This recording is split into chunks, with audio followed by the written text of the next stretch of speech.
CM Sukhvinder Thakur शनिवार को दिल्ली दौरे पर रहे, जहां उन्होंने बीजेपी के कई आला नेताओं और केंद्रीय मंत्रियों से मुलाकात की। इस दौरान केंद्र सरकार की योजनाओं, हिमाचल प्रदेश के विकास और समस्याओं पर चर्चा की।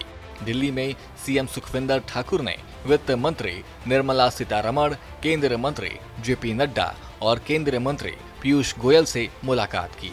वित्त मंत्री सीतारमण से सीएम सुखविंदर ठाकुर ने राज्य के जीएसटी, आरडीजी और ओपीएस से जुड़ा पक्ष शेयर किया। सुखविंदर ठाकुर ने वित्त मंत्री से हिमाचल के टेम्परिंग के जरिए मिलने वाले रेवेन्यू डेफिसिट ग्रांट की बराबर की किस्त राज्य को हर साल जारी करने की अपील की। जब हमने ट्रेजरी को ठीक किया था तो 4-5 दिन ट्रेजरी ठीक करने के कारण सैलरी और पेंशन नहीं मिली थी।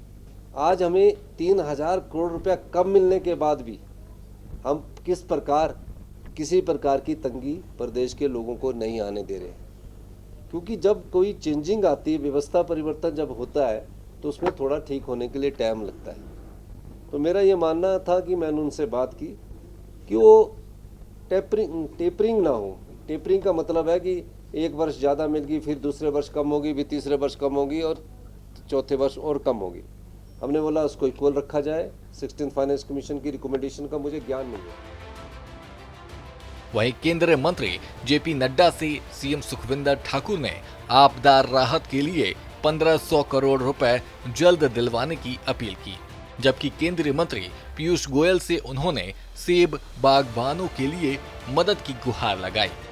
सीएम सुखविंदर ठाकुर ने सेब की आर्थिकी को बचाने के लिए इंपोर्ट ड्यूटी को 100% बढ़ाने की मांग की। दिल्ली में माननीय वित्त मंत्री से मिला।